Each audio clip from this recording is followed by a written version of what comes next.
For more on this business of this former Trump advisor threatening convention delegates who switch from one candidate to another, we've got townhall.com news editor and Fox News contributor Katie Pavlich and Washington Times political columnist Charlie Hurt. Katie, your thoughts on Roger Stone so explicitly, obviously, sounding the threat to delegates that if they leave Mr. Trump, they're going to have him and, I guess, Mr. Trump's constituents to answer to.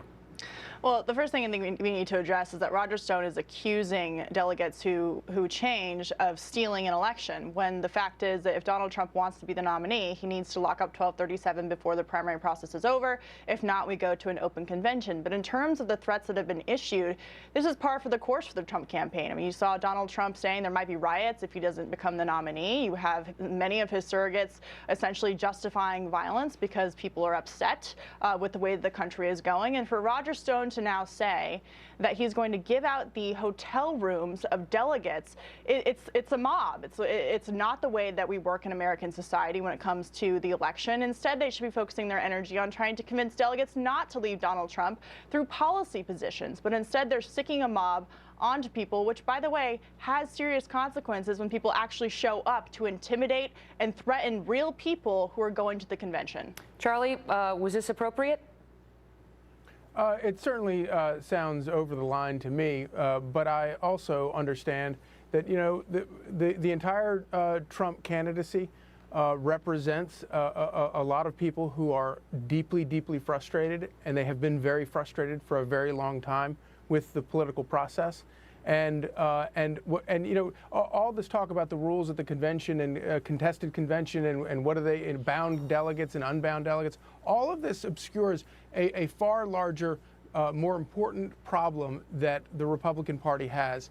And that is that the Republican Party, and I think Katie would agree with me, in a lot of ways has completely lost touch with its voters. And while Katie may not agree that Donald Trump is the right person to pick up the baton and you know, gather those voters, he has successfully done that. And when he came out of the gate 8 months ago and started talking about immigration and started talking about trade and all these things where the Republican Party had very much left its core voters, the Republican establishment, they laughed at him, they mocked him, they mocked the issues, they called him a racist. And it only it just exacerbated this problem to the situation we have now. But the thing is, Katie, even though Mr. Trump's message has resonated so strongly with such a huge faction of the Republican Party, it needs to resonate with at least 51% in order for him to get the nomination. Well, and we can talk about the issues that Donald Trump has brought to the forefront. And yes, Charlie, we would have some agreement on the direction the Republican Party has gone over the course of the past couple of years and even the past couple decades.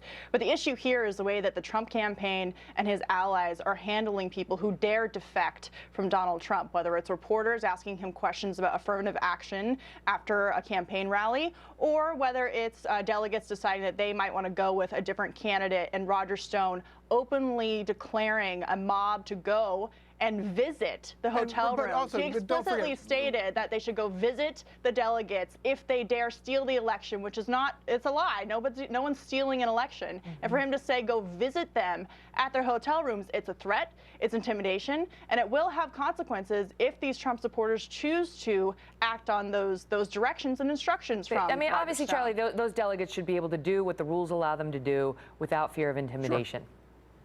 Absolutely. And just to make one thing clear, that as you pointed out, Megan, you know, Roger Stone does not work for the campaign, and I don't think was speaking for the campaign. Correct. He's not officially associated with them anymore. Yeah. But they talk all the time. That doesn't excuse it. That doesn't excuse it's the kind of language that does not help, especially in a situation like this. It's not like the delegates are swimming in dough and can show up with their own private security. And it's like, no problem, I got my bodyguard here. It's like these are regular people.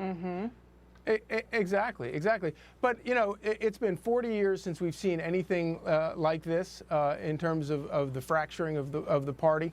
And, you know, and in 1976, when we had this situation, Ronald Reagan at the last minute, you know, walked into the convention and obviously gave up his delegates for Gerald Ford to save him the embarrassment of having to go through the rigmarole that we may be about to go through now. But there is none of that sort of magnanimity on anyone's part right now, whether it's Donald Trump or even Ted Cruz talking about people revolting if they if the establishment doesn't give let the nomination go to one of them. No, do not hold out for the magnanimous candidate. It's not gonna happen. Great to see you both.